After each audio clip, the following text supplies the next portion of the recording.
we are. So thank you very much for joining us for this webinar this afternoon. And my name is Nicole Helwig. I am the Executive Director of the Cambridge Centre for Social Innovation, and I'm pleased to welcome you and thank you for your interest in the Cambridge Social Innovation Prize. This prize has been in existence for about 7 years now as a partnership between the Cambridge Centre for Social Innovation and Trinity Hall, which is one of the oldest colleges at the University of Cambridge. I'm very pleased to be joined by Lisa Stepanovic from Social Arc, who is one of our past winners. And she has also served as a judge for the prize as well, so bringing two different perspectives.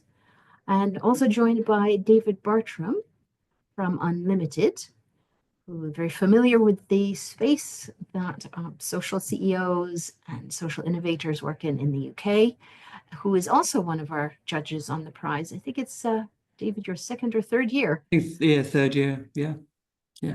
Thank you very much to Lisa and David for joining us.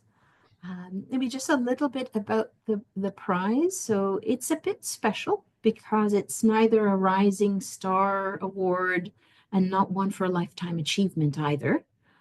It's really looking at people who are in essentially the middle of their career, who have had some clear achievements, usually who've been working between 5 to 10 years, creating demonstrable social impact, and who could use some time and space and resources to work on themselves with the aim of therefore growing their impact. So the prize focus is not on anyone's particular social venture, though of course that is an important demonstration of your work, but the prize funding is really for people, for individuals who have shown their and have accomplishments, but who also are still showing potential and where they could receive additional support through a business advisor for the year, but also funding that is then put towards their own personal and professional development. Again, with the idea that often we see those driven by social impact are coming from often places of lived experience and who have been driving different initiatives. And not to say neglecting themselves, but who often just haven't had that space again to see how they might be able to fill some gaps, develop some further skills, and build up networks and knowledge that could be therefore achieved through the prize funding of £10,000 that's awarded by the prize. So I'll stop there. We can certainly take questions and learn more in depth about the prize. But maybe Lisa, if we could start with you, I'd just like to ask from your experiences, again, both as a prize winner and a judge, what winning the prize has meant to you and what opportunities it has opened. Of course, please feel free to tell us a bit more about yourself and Social Arc. So I'm Lisa Stepanovic. Thank you, Nicole. There's a few people on this call that know me, but for those that don't, I run Social Arc. I founded that in about 2014 originally, and it was designed to help young people. We've got talented young people in our community, and actually we say we've got talent everywhere, but opportunity isn't there. So I set up Social Arc to kind of level up the playing field. We've got brilliant young entrepreneurs in our community, and with their own lived experience, they're creating social enterprises. At first, I thought, we're all right at this. It's all right. We're doing all right. And actually, another year went by. we're not just winging it anymore. We're kind of good at this. And then as the years went by, we've established proof of concept, and it really applying for the prize. I didn't apply for any awards or prizes before I applied for the Cambridge Prize. That was the first thing we ever went for, and I went for it after about, was it 2021, Nicole? Was it 2021? So I'd been sort of working in the space. We started off as a CIC, and then we converted to a charity just before the pandemic. And that, long story short, I mean, I kind of regret going to the charity model now, but you know, it's we've done some really, really good work. But I applied for the prize because I thought we'd done enough. And I thought it was our time. And actually, one of my mentors really encouraged me to do it. A few people said, "Oh, you'll never get that. That's really prestigious. You shouldn't go for that." And actually, a mentor of mine, she said, "You've got to do this." And she was pushing me and sort of pushing me to write the application. I thought, I've got to do this because actually she's done everything I've asked her to do. So I'm gonna step up a little bit for her now and follow through on something. I applied and we got the prize. And actually it was a real shock. But on reflection now, I think it was the right time. It was the right time. I think we see a lot of people go for awards, and I don't think they're ready sometimes. But you've got to have done enough work, and winning that prize, it elevated us overnight, completely elevated us overnight. As a working class organisation, you know, you're constantly having to prove your worth, prove what you're doing, and that little badge from Cambridge University, the Judge Business School, the Social Innovation Prize, that gave us credibility overnight. Lots of people come out of the woodwork, lots of people say congratulations, lots of partnerships come from it, the funding come from it as well. And it transformed Social Arc. And I think it transformed me as a leader because if I'm really honest, before that, I was quite angry at the inequality, quite angry at what was going on locally. Why is all these people being recognised? They're not doing the work. Why is all these sort of more privileged groups getting the spotlight? It's never us. But actually, when I took that step, applied for the prize, won the prize, we were elevated to a place that I couldn't have imagined then. Since winning the prize, it's really helped me with my leadership. I've got expert coaching, expert support. I took a break with the money. I hadn't had a break for God knows how long, and hadn't had that time. I would be constantly treading the mill and constantly doing without time for reflection. And that break, that winning that prize gave me that space to reflect. Also, I've really utilised Trinity Hall, Nicole's team, the Judge Business School. You know, I've really utilised them. I've taken groups of school kids on our we run youth programs. We run over 18s programs for entrepreneurs setting up social businesses, but we also run programs in schools, helping young people to think about social enterprise, learn about social enterprise. They're 20-week courses. And over the years, I've regularly taken groups of school children down to Trinity Hall for the day. Cambridge has hosted them, like Nicole has hosted them, and they've got that insight. And now, like, raising their aspirations, we've got young inner city kids saying, "I want to go to Cambridge when I grow up." They see themselves in those spaces, and that is unimaginable. Like, I couldn't have imagined actually being able to do that before winning the prize. And so, yeah, it's been really beneficial to me. Made lots of partnerships and actually won a lot of awards after. That was the catalyst for me to win that. And then it was afterwards we won the Diversity Award, the Pioneers Post Award. Last year I won Pioneering Leader of the Year 2024, the NatWest Awards, and that was a shock. And a couple of others. So we've done really well on the back of it. So I would say it's given us credibility, and it's given us a network of people we wouldn't have met before. Thank you, Lisa. It's just phenomenal hearing the impact the award has had on you. And I'm so glad you applied. This year, one thing that we've done that's a little bit different is seek nominations, because I think what you are raising is sometimes people don't see that this is an award for them. So it's nice to have those two pathways, one where people apply directly, and the second pathway where people can be nominated as well. So a bit of another form of encouragement to apply for the prize.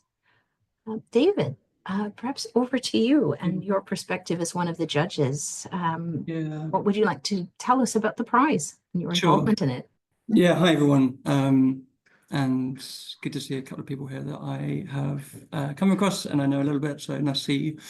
So just as a quick introduction, so I'm David. I'm one of the directors at UnLtd. If you don't know, UnLtd is the foundation for social entrepreneurs. So we, in the simplest way, we fund, and we support social entrepreneurs, and we do that at the very early stage of an entrepreneur's journey, all the way through to actually when the entrepreneur is looking at considering sort of growth, social investment, growth capital.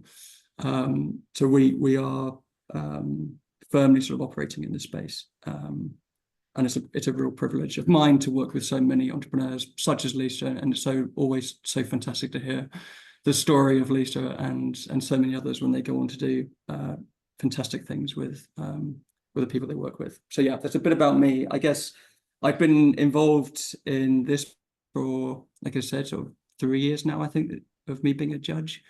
I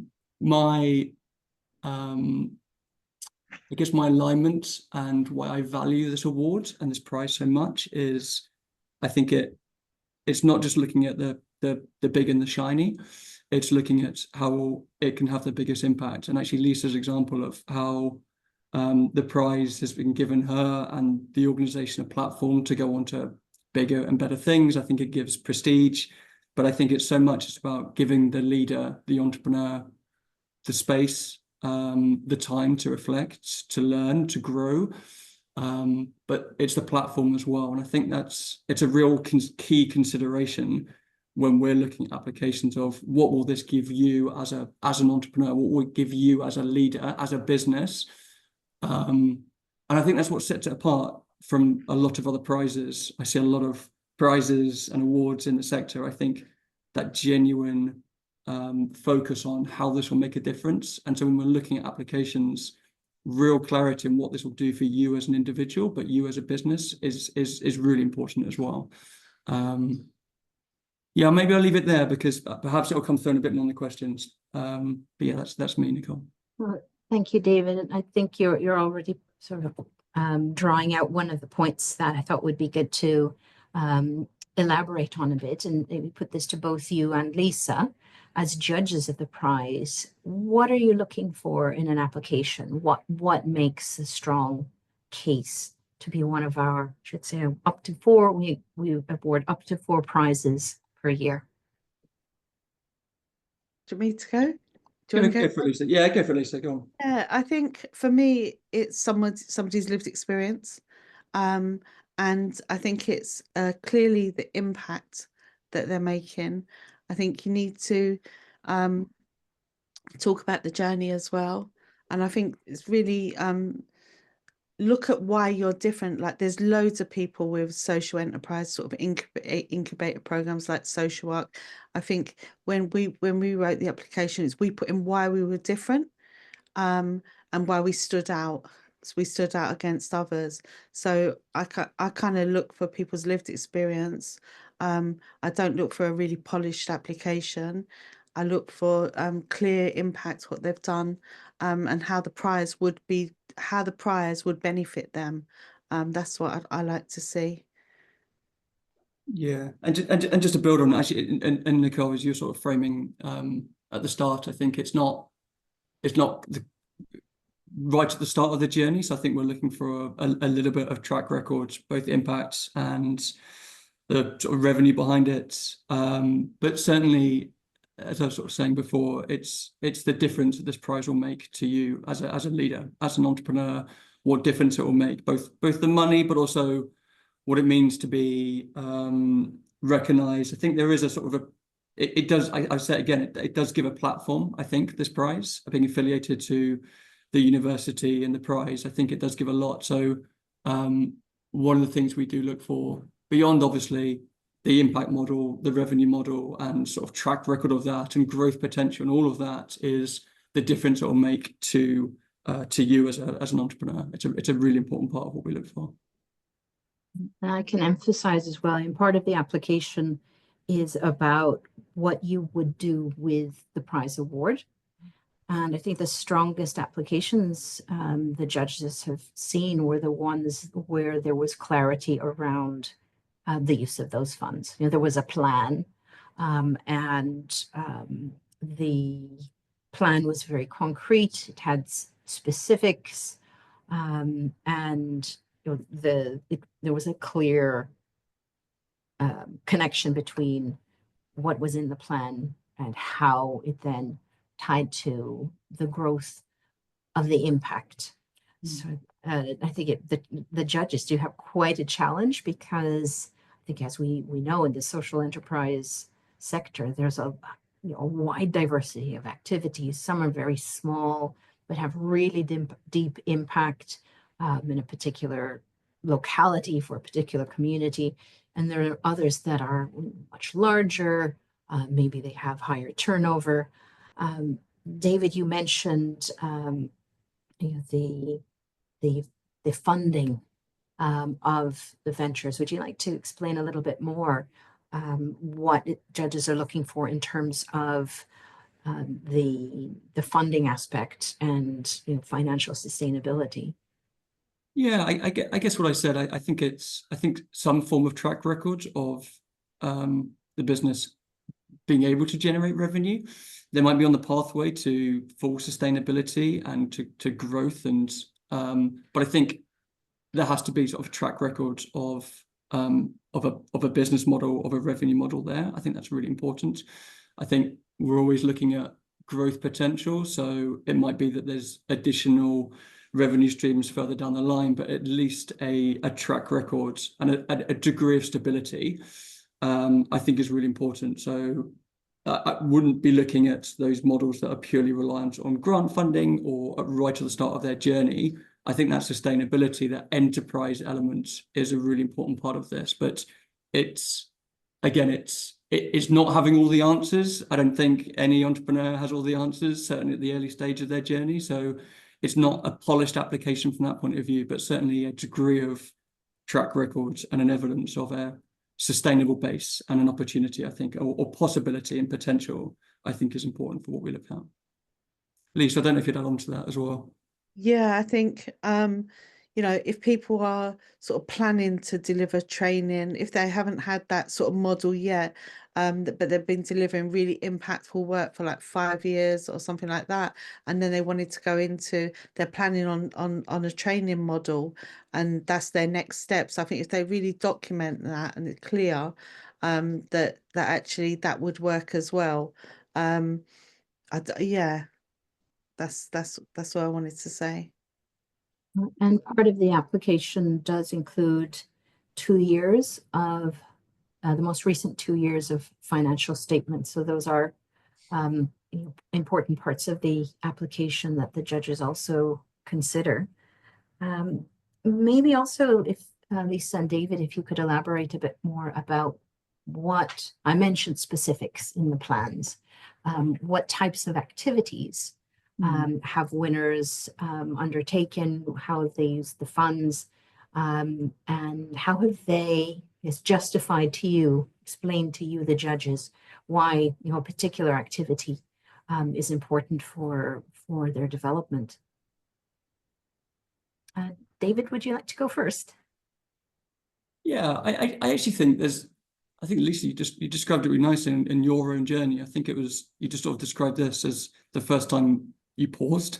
I think you stopped and took a reflection from, and I see this so many times with the entrepreneurs that we work with, almost taking that shift from working in the business to on the business. That shift for me is really important. So you're often so in the day-to-day, and actually I do think this is an opportunity, and there's funding here to take a step back, and actually, whether that's just giving you a little bit more freedom and space and financial stability to do that, or you might be using the funding to actually bring in someone to sort of play a bit more of an ops role so you can do that. So I think there's a degree of flexibility on how we use the funding, but certainly the stage that I'd be looking at is, or looking for, is an entrepreneur who is shifting from working so into the day-to-day and actually being able to use this as a chance to step up and think, this is what my business could be, this is what I can be as a leader, and a much more sort of a, I don't know, taking a step back from the day-to-day feels an important part of the journey. And I think this is where this funding is really great. A great opportunity to do that. Yeah, totally agree, David.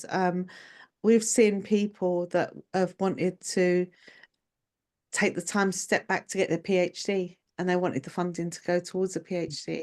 We've seen people step back and say, I want to get this extra training. I want to become a life coach because that would really help me with my beneficiaries, and it really helped me understand more about myself. Really, I think just to make sure it kind of matches the project, what you're doing. I think that's something I would say. Make sure it matches the work you're doing. So your ambition is to better the work that you're going to be doing, and how you're going to yeah, sort of, I'm trying to sort of explain it. Yeah, that the activity that you want to use the funding for resonates with you, the business and the project. I mean, for me, it was take a step back. Just like you said, David, I was really into everything, every operation, every bit of social media, everything. And I got some really good coaching and a little break. And I stepped back and kind of wrote a whole new strategic plan, not for the business, but for myself.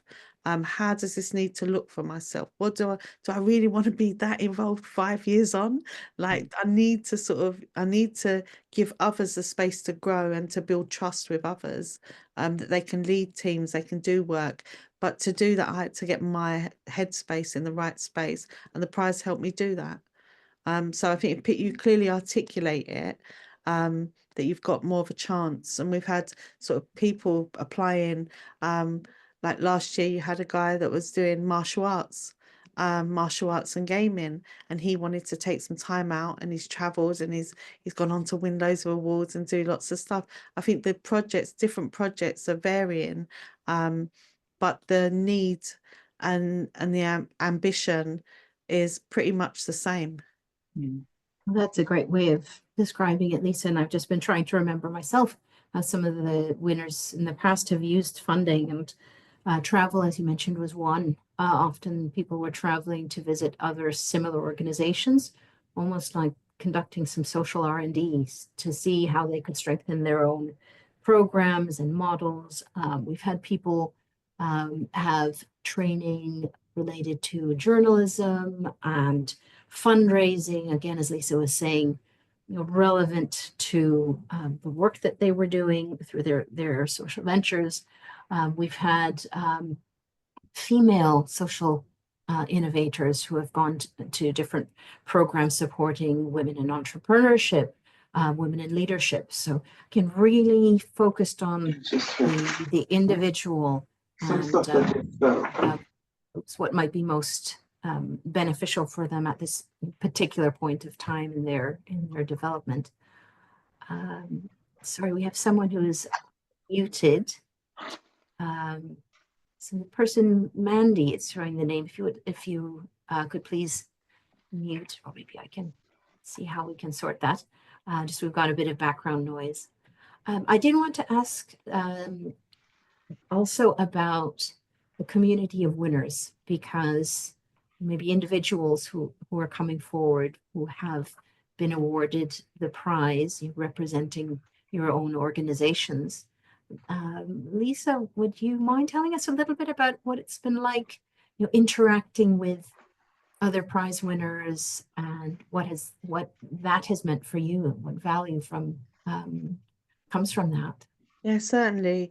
I've mixed with several of the prize winners, and it's been like, for example, last month I was with JR, I was with Daryl Daryl was a winner last year. He set up his social enterprise, and just kind of making those connections. This is what we're doing. And we all went to Trinity Hall with the schools project, and we delivered something great there, like with our kids from inner city London, and they was delivering activities together. Just that collaboration, I think, is key. And actually, I've made some good friends through there. Izzy Obeng from the year before. I knew Izzy, but I've like built a better relationship with her since she's won the prize. So there's lots of opportunities for collaboration, but I think you need to sort of use that. Hey, you're a prize winner, I'd like to connect. I think there will be more opportunities from Trinity Hall to like bring us together and stuff, but I think the collaborative approach is strong. Anything you'd like to add, David, having met the winners yourself? No, I'd echo that. I think it is an opportunity to form a sort of almost a mini cohort, a peer group. I hear that all the time at UnLtd, that entrepreneurs want that, and often it can be isolating and it can be a lonely place being a social entrepreneur. And actually, I think this is a platform to have, like I say, a mini cohort of peers that can work together and can support each other. And I've seen a little bit of that certainly through this award. So yeah, echo a lot of what Lisa said. Thank you, David. And I just wanted to mention that if you'd like to find out more about past prize winners, we have podcasts available through our website on the Cambridge Social Innovation Prize pages. We also have a bit of a bio about each of the winners and the organizations. And also, winners from last year have been profiled through a series through Pioneers Post called Good Ideas. So you can read a little bit more from them, hear their voices as they describe their journeys, and read a bit more about their work. I'll just put to David and Lisa, if you'd just like to give some final thoughts to potential applicants, what advice would you give? Shall I go, David? I would make sure you've done the work, make sure you're ready to apply. From social art, we never applied for awards till I was 5 years in. Really important that you're able to document what you've done. Yeah, that is important, and really how you articulate it and how you speak about yourself, and think about the people who you're going to get to write the referral letters. You don't want pages and pages. You've got to think that the judges have got a lot of stuff to read. Get people who can write something really direct to the point that knows you, and to keep it really concise and heartwarming. I think put a personal touch on it. Yeah, that's my advice. Going to repeat what I said earlier. This isn't about the sort of the big and the shiny award. I think this is about making a real difference to the leader, to the entrepreneur. So real clarity on what difference this will make to you on your journey, and therefore to the business, and therefore the impact you're going to create. That's a real big thing for me. So both the funding, but also the opportunities, the platform, the network that this opens up to you. I think articulating that is really key. But yeah, look forward to, and if you're thinking about it, do apply. I think as Lisa said, she probably wasn't 100% sure that you were going to, Lisa, back when you won. And I think if you were even thinking about it, please do. And I look forward to reading your applications. Definitely, thanks. Well, on that note, I will bring the webinar to a close. Thank you very much, all of you, for joining us today. I very much encourage you as well to apply. We look forward to hearing from you. And a big thank you to Lisa and to David also for making the time to join us this afternoon.